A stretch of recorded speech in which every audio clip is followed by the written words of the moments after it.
into a residential area in Lancaster County, Pennsylvania on Sunday have survived. NBC's Erin McLaughlin has more from Manheim Township, Pennsylvania.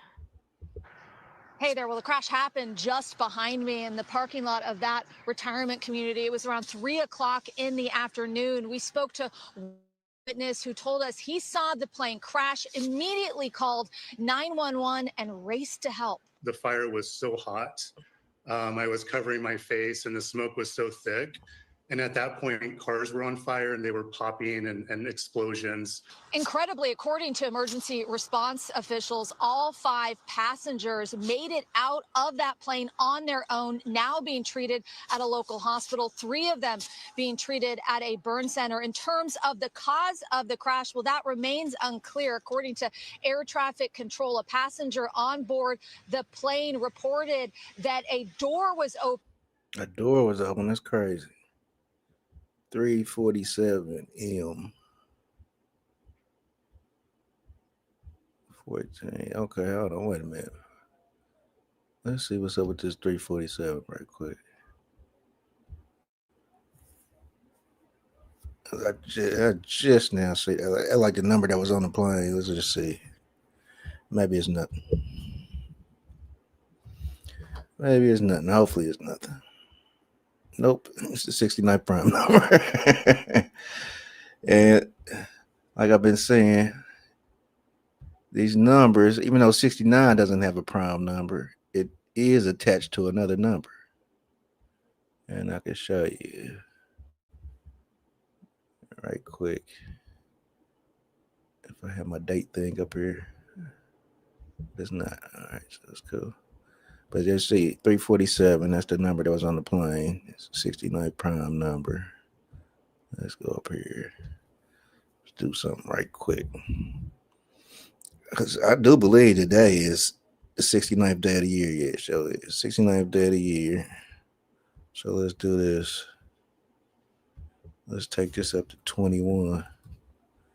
All right. Yeah, like I said, these numbers, even if it don't got a prime number, like 69 doesn't have a prime number, it's still attached to another number, and the other number is 33. All right. So as we can see, the 69 is connected to 33, and we just seen that this 347 is the 69 prime number. So this whole scene, we go chalk that up to the number 33. During the flight, but it's unclear how that might have contributed to what happened. The NTSB says it is aware of the situation and should be releasing information today. Back to you. All right, so that's another plane. The plane crashed in Pennsylvania. All right, I showed y'all Justin Trudeau saying that Trump is making a dumb decision, right? Putting tariffs on Canada and Mexico. I gave my theory on why this is all happening with the borders. Both our borders, we're beefing with both the people, on the southern border and the northern border. And all these planes keep on crashing. I already gave my theory about that. But this is Ontario Premier. I do believe this is an energy company. And they're pissed off at Donald Trump too. So take a listen to this. This is going to upset a lot of people, especially in Northern America, because it's going to raise the price of your energy a lot. These tariffs are about to start hurting people really, really soon. For weeks now, we've been faced with so much uncertainty coming from President Trump. Each day brings new tariff threats. Now, President Trump is threatening tariffs on steel and aluminum. He's pointing his finger at dairy and lumber, shifting timelines, different excuses, chaos and confusion. It's hurting workers, it's hurting businesses, it's hurting investments, and it's hurting families on both sides of the border. It needs to end. That's why I've been crystal clear. Until these tariffs are off the table, until the threat of tariffs is gone for good, Ontario will not relent. We will not back down. Pausing some tariffs, making last-minute exemptions, it won't cut it. We need to end the chaos once and for all. We need to sit down, work together, and land a fair deal. A deal that gives businesses the confidence to invest. A deal that gives workers the security they need and deserve. Until then, Ontario will keep up the fight. We will apply maximum pressure to maximize our leverage. That's why today we're moving forward with a 25% surcharge on electricity exports. For the 1.5 million American homes and businesses that Ontario powers, homes and businesses in Minnesota, Michigan, and New York. This surcharge will cost families and businesses in these states up to $400,000 each and every single day. On an average, this will add around $100 per month to the bills of hardworking Americans. Let me be clear. I will not hesitate to increase this charge. If necessary, if the United States escalates, I will not hesitate to shut the electricity off completely. Believe me when I say I do not want to do this. Shut the electricity off completely, like a blackout. This is the cover that we've been looking at, the 2025 Economist cover, where it shows a blacked out city, right? After Saturn. And I believe this is Mars. We just had the planetary alignment. Remember that? All right. So all of this stuff slowly but surely coming true. There go Trump fascist fist right there. It look like the car batteries are going to have a problem. A nuclear eye. It's just a lot going on, man. Yeah, $100 extra on your electricity bill. That's not good. That is not good. So, one more big news story. This kind of goes with what we was looking at last year. I believe that was last year. We was talking about that movie, Leave the World Behind. You know, the oil tanker came up on shore, right?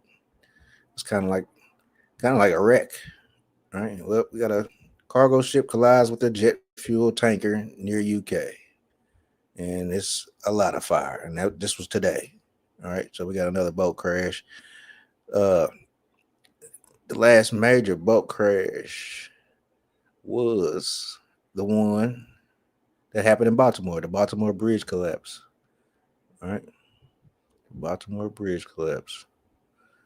And which is it's funny, talk about a bridge, because yesterday, I do believe this was yesterday. I don't think this was today. Yeah, it had to be yesterday.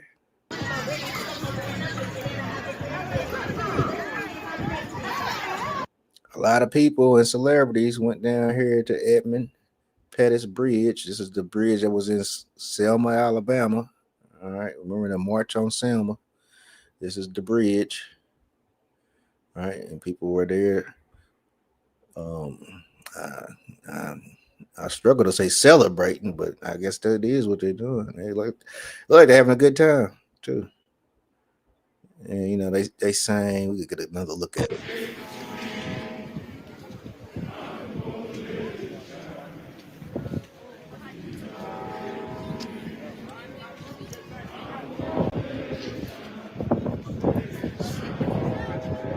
It's all these people go down to this bridge and commemorate. It's been 60 years. We just had the 60th presidential election. All right. And this was, I don't know, this might have been today. I said 6 hours ago. Well, let's say 23 hours ago. So yeah, this was yesterday. 60th anniversary of the March on Selma was yesterday. So in my mind, I'm like, something might be going on in the world of sports with bridges. We're getting real close to the anniversary of the bridge collapse. All right. So yeah, we didn't already see Trump address Congress and stuff like that. We already checked that out. Let's get into this debate.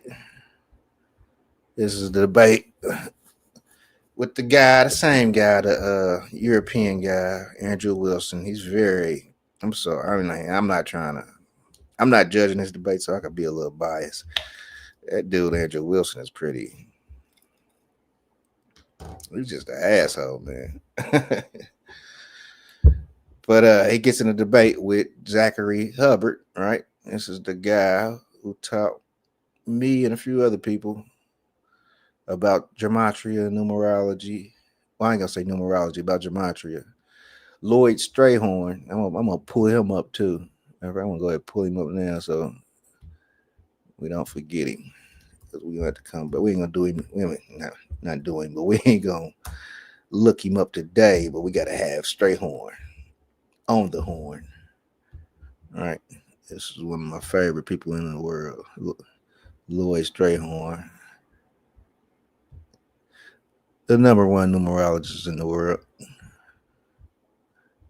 I give him that title, right? So this is the numerology mentor, Lloyd Strayhorn, the great Lloyd Strayhorn from Harlem, New York. All right, look him up.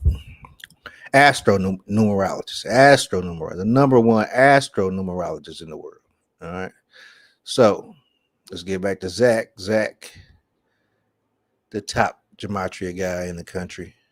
All right. He, after Kobe died, I was already in the numerology and sports and stuff like that. But the gematria was the other piece of the puzzle. So I really studied this stuff a lot. So here goes Zach. He's going to explain a lot of stuff. This is the debate. So this is the great thing about debates is somebody's bullshitting usually in a debate. But the way Andrew Wilson does his debates is just it just ends up being very childish. He just ends up going in circles and circles and circles. And I'm gonna point it out because I would have liked for Zach to just, you don't have to follow his rules. That's what Andrew Wilson makes these rules up, and then the person he's debating ends up trying to follow the rules that he just made them up. You don't have to follow his rules. All right, let's go. Let go. Captain's log, June 2nd, 2836. After 27 years of war between the Degen Coomers and the Sainthood Slayers, a new hope arises. As the battlefield lay weaponized, locked and loaded for destruction, negotiations for a peace treaty are in transition.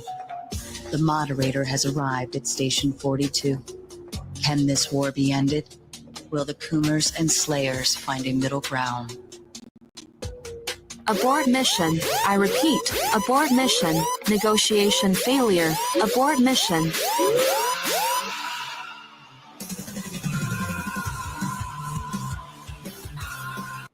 I try to cut this intro out, but every time I skip past, they're already talking. So I didn't think the intro was this long, but it is.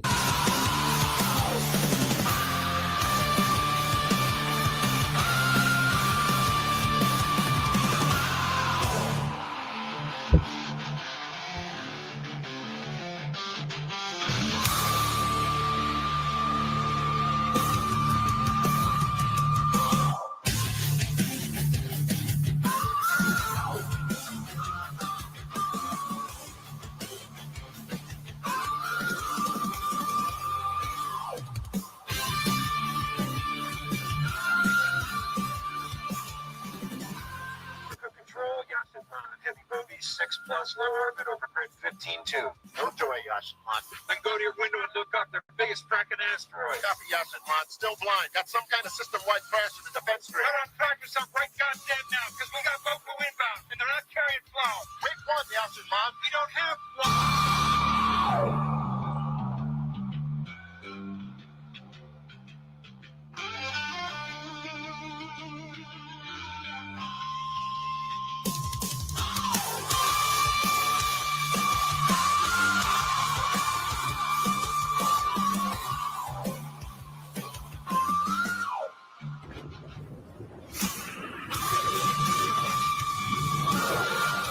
Jesus, lady, you got to be kidding me.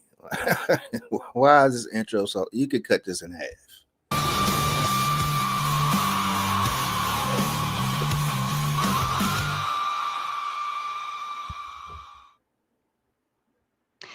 And And good evening, ladies and gentlemen. Welcome back to yet another Moderator Monday. This evening, I have back for another Gematria debate Zachary Hubbard from Gematria Effects News, and then also the challenger, Andrew Wilson from The Crucible. I'm actually excited they're going to be doing the same similar topic. We're going into whether Gematria is useful or not. I think this will be an exciting one, as well as with Jim Bob prior to this. So we'll go ahead and kick off. Zachary, would you like to start with your opening statements, please? Yes, thank you, Sarah. And I appreciate you coming on and challenging my position, Andrew. And since Andrew is a Christian, I thought it would be best to teach about this knowledge through a Christian lens. I'm sure Andrew, as well as every other Christian out there listening, is very familiar with Revelation 13, and specifically Revelation 13:18. In the King James Version, it reads, "Here is wisdom. Let him that hath understanding count the number of the beast, for it is the number of a man, and his number is 666. And of course, you know, in modern English, that is 666. This number is used ritualistically by the authorities, by the ruling class. And in recent history, 2020, a lot of you guys remember the law. I'm sorry, y'all, but a score is 20 years, right? So 3 scores is 20, which is 60. So 666 is lockdowns and the things you had to do if you wanted to go to school or maintain your job or go to the mall. Kind of like how Revelation 13 alludes to how you must take this mark, 666, if you want to buy or sell. Part of the Revelation 13 story. Revelation 13:18 is gematria, or in Greek, the same word is isopsophy. So in the New Testament, which is written in Greek traditionally, the word gematria means isopsophy. And within the English language, when you learn how to decode the alphabet, there's a reason there's an alphabetic order. Again, the biblical languages, Hebrew, Aramaic, ancient Greek, every letter is a number. And what we have learned through study is that it's the same thing with English. And that's why there's an order to the alphabet. But there is a cipher where you multiply the alphabetic order times 6. And in that cipher, the word isopsophy equates to 666. Again, Revelation 13:18 is a Greek isopsophy riddle. Another word that happens to equal 666 is one that YouTube really doesn't like you to say out loud, so I'll spell it out. It has to do with Pokédoke or jam. VACCINATION. That word has this gematria value of 666. And just for the record, Jimmy Kimmel, who broadcasts from the Masonic Temple, he once made fun of this cipher and the fact that these words have that numerical connection. But the point is, understanding this, you can see through the ritualism. The first simulation for the pandemic was given on Mercuralia, May 15th, 2018, exactly 666 days before the pandemic was declared on March 11th, 2020. And of course, 2 years to the day later, Trump would declare Operation Warp Speed on May 15th.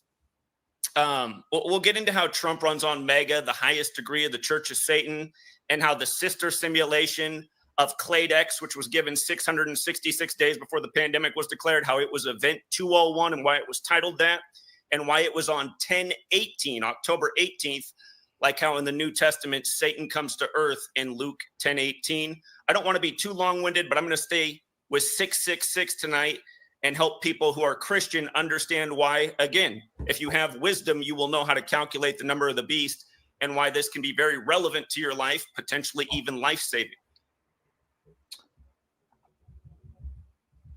Oh, you had time to spare. Okay, I was expecting more. Thank you, You asked Andrew. me to keep it short, so I wanted to keep it short.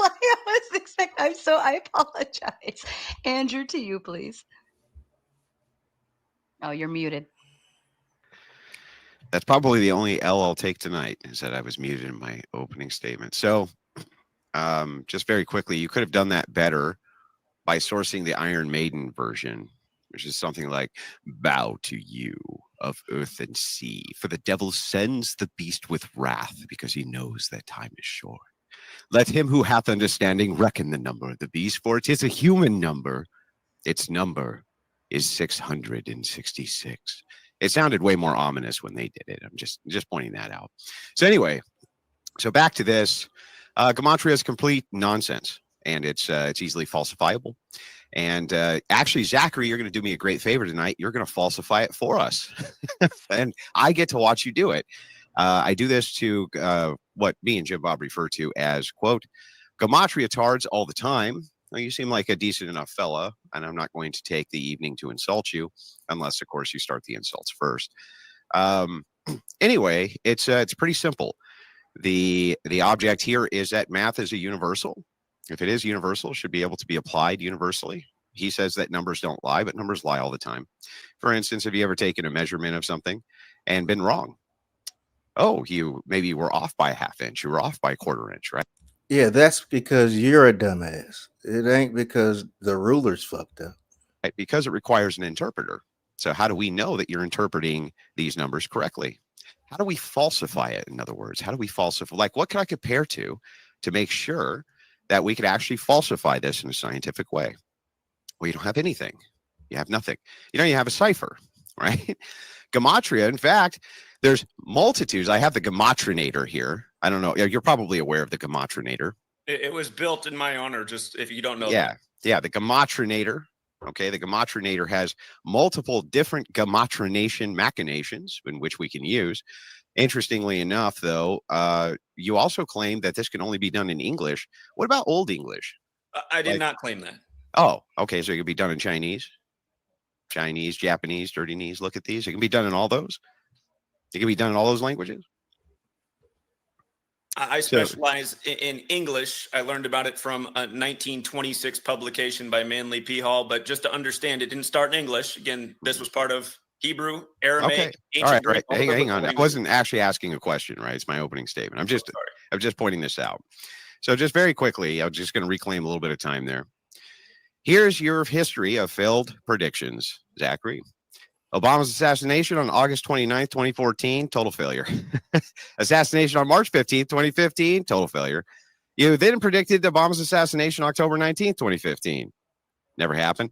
You predicted the Obama or Trump assassination around 2016 U.S. election. Wrong again. Trump's assassination on some unspecified date, right? And then you gave a bunch of numbers to go with all these. I don't know why. It's like a weird Illuminati card game that you have. Super Bowl 49 will be the Colts versus the Lions. Yep, you were wrong about that too. You were wrong about 2021 March Madness, right? You've basically been wrong about most of the more credible predictions that I can find you making. Tonight, I'm going to ask you to make a credible prediction and actually back that credible prediction up by giving us specificity. I don't believe that you're capable of giving specificity because I believe that you follow a very traditional mantra of a con artist, which is that you use vagaries, and it is through vagueness that you trick people. And so the second I can get specificity out of you, it now creates a claim which is falsifiable, which is why I don't believe that you'll be able to give us any type of specific claim, thus falsifying your own position. Now, to give you a distinction, if I make a claim as a political pundit, it is true that I definitely could be wrong. But what my claim is as a political pundit is I'm utilizing experience, intuition, and other various social senses in order to come to conclusions, including inductive reasoning. So if I'm wrong, right? Now, it could hit my credibility, I suppose, if I'm wrong too often in predictions in the political arena. I think that that's fair. It would just show that maybe I have bad instincts or bad intuition or very bad inductive reasoning. You don't really have that luxury, though, because you have what's called a predictive model, in this case, Gematria. You need to actually specifically be correct about the things that you predict in a very specific way, and you need to be right about them more than you're wrong about them for this to actually be useful and not just left up to chance. So what I'd like to do is demonstrate that tonight when we open up the debate, and I'm ready to go when you are. Thank you, gentlemen. I appreciate both of you being here this evening. And as a kind reminder to the viewers, chatters, we will do about 2 hours worth of debate. Then we will go into closing statements, read and respond to super chats. Then we will open up the panel for the open panel dumpster fire. Gentlemen, the floor is open. Yeah, so if you don't mind, I can open up the line of inquiry very quickly by just asking you a basic question. Do you agree with me that that mathematics is a universal constant? It is, yeah.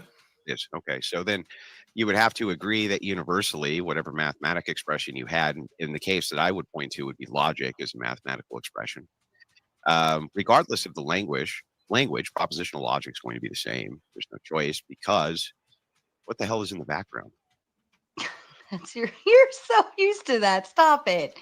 You know that's always there. I'll turn it down another notch for you. That's the most distracting shit ever. So anyway, in any language, this universal expression should be able to be expressed. I want to know why in Gematria you focus on English. Let's start with that. Again, I was looking at this within the context of English, because naturally that's the language I speak. We are in the United States of America, where it's the dominant language.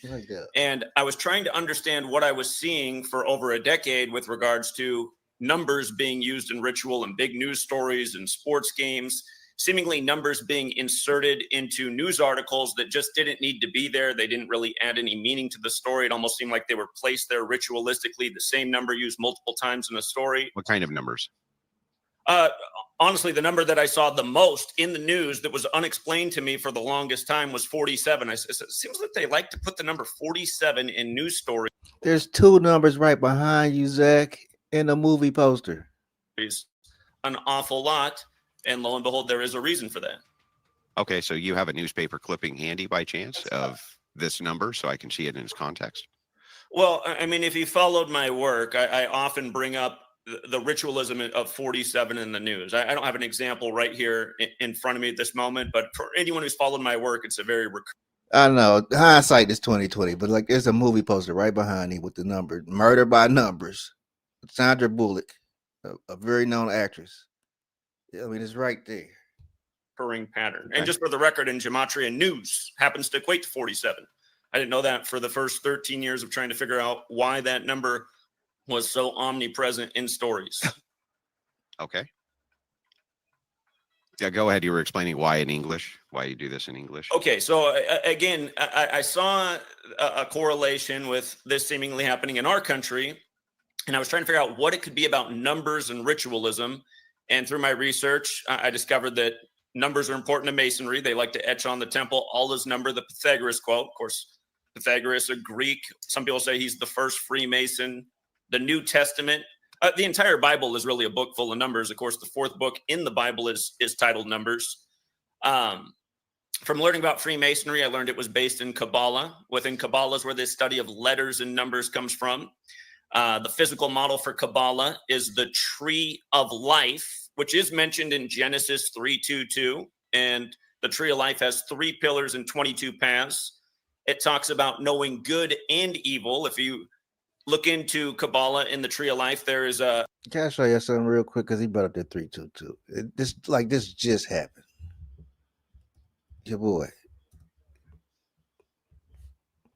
It got the logo. The logo is the Skull and Bones logo. It's right behind him. And he scored 30, 20, and 20 with the Skull and Bones logo right there. So, I mean, this stuff is happening all the time, every day. A normal study, which is about relationship with Creator and the world that you exist within. And there's also something known as the evil half of Kabbalah, which is known as the Qliphoth. And for the record, in that same cipher where, you know, the VACCINATION word is 666, so is Qliphoth. Seemingly not arbitrarily. The word witchcraft also has the 666 value. It makes you think about how spells has to do with magic, as well as the creation of words, spells, spelling. And if you look into the Qliphoth, it is about using this Kabbalistic knowledge to have influence over somebody. And seemingly it seems that that is what's being done with this knowledge. But as for English, again, in my studies, I noticed that at the end of the 16th century, that's when English was standardized with the 26-letter alphabet.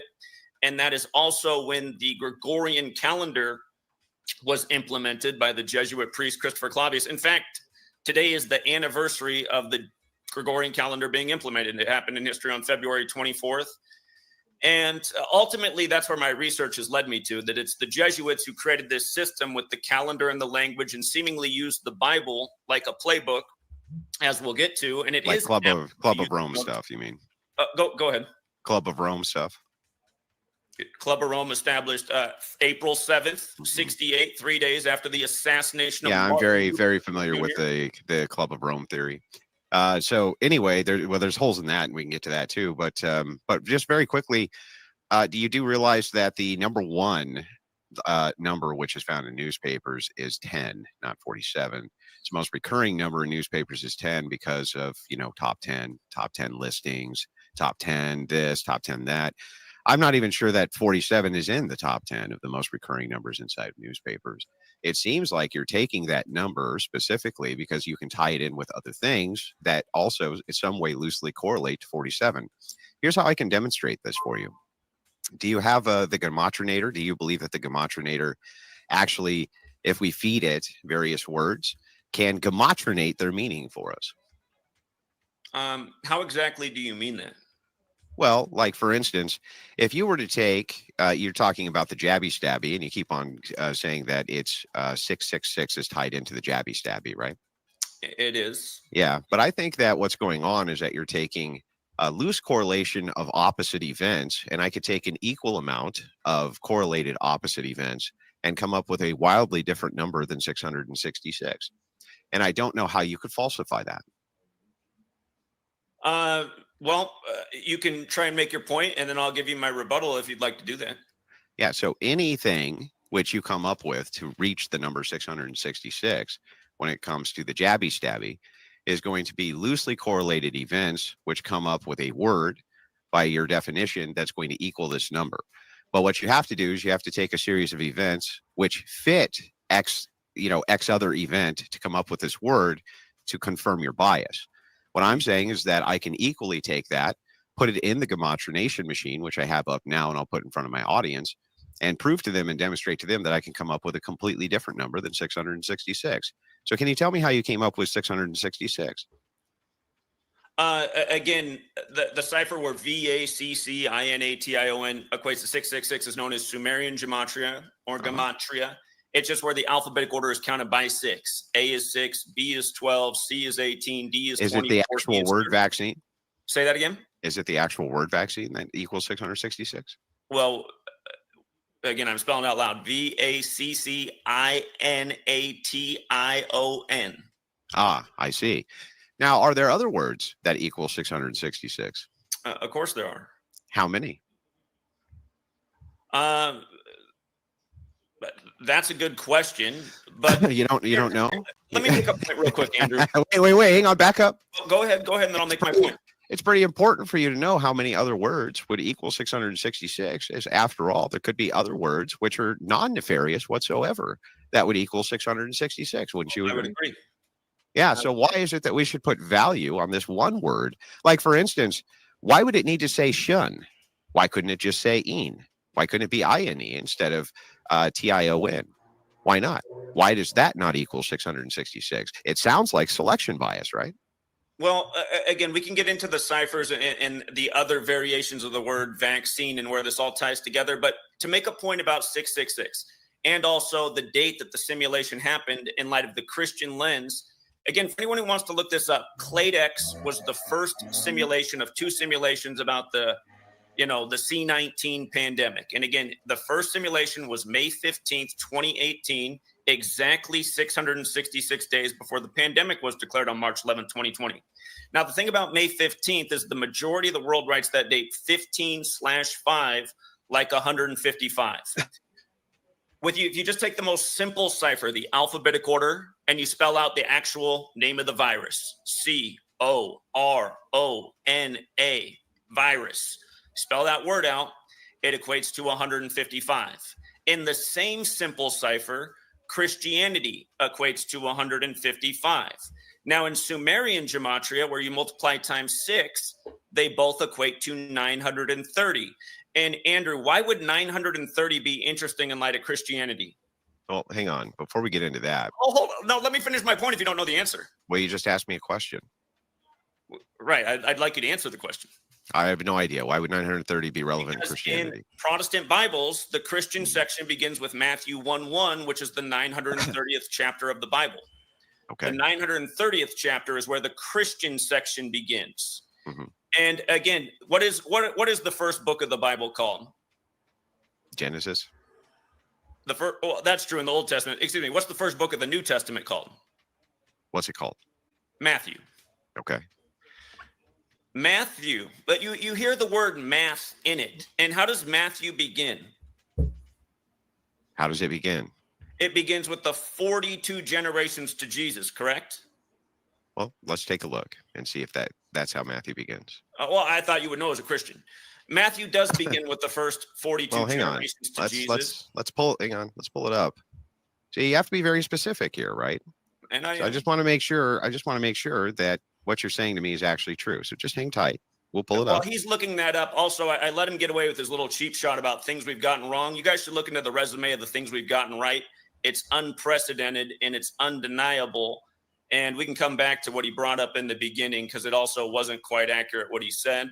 But if you're going to try and discredit my work based on a few things we got wrong in the early days of the research, you should take Now, hang on. I just want to make sure track record over the last 11 years. the book of yeah. So let's go back. The book of Matthew, right, starts with the words, "This is genealogy of Jesus, Messiah, son of David, son of Abraham." Why is that relevant to this? I'm making the point about why the New Testament begins with the 42 generations to Jesus. Again, the Bible is a book of numbers. Okay. And Matthew, you hear it in the name, the word math. Uh-huh. So for your audience who's not familiar with this stuff, Wait a second. The word math is in the word Matthew, and you think that has relevance? well, I'm going to make a point how it clearly does. Okay, go ahead. Again, the four base ciphers of the English language. I learned this from Manly P. Hall's The Secret Teachings of All Ages, published in 1926. Yeah, Manly C. Hall, the occultist, right? P. P. Hall, sorry, the occultist. He wrote a lot about the occult. He was an occultist, yeah. Sure. And a demon summoner. Pulled over by the occult. Yeah, no, he was an occultist himself. That's also true, but I think he was trying to shed light on the fact that the occult is what controls the nation. Can I ask? Okay, We so do anyway, know, like, it's not the word math, right? It's MATTH. Right. Right. But Would you acknowledge but that? Would you disagree that the pronunciation has the word math in it? Sure. So it has Okay. math in it. Go ahead. I'm going to make the point. So the four base ciphers of the English language are the alphabetic order. A is 1 up to Z is 26. The reverse alphabetic order. Z is 1 back to A is 26. And both orders with numerology applied. So there's four base ciphers. So if you have a word value, you'll get four numerical values. And these systems are related. And it does seem that there's something to all four values. For example, Barack Hussein Obama, if you take the value of his name in all four ciphers and add the four together, the four values equate to 666. It's interesting because the day he was called president-elect, the pick 3 in Chicago, their little lottery, the pick 3 that day was 666. And his birthday is the 216th day of the year, where 6 times 6 times 6 is 216. But coming back to the Matthew part, the word math with the alphabetic order is 42. With the reverse alphabetic order, the word math is 66. Protestant Bibles end with the 66th book. The word New Testament, or the words New Testament, with the alphabetic order and numerology, New Testament is 42. With the reverse alphabetic order and numerology, New Testament is 66. The word new also has the 42 connection.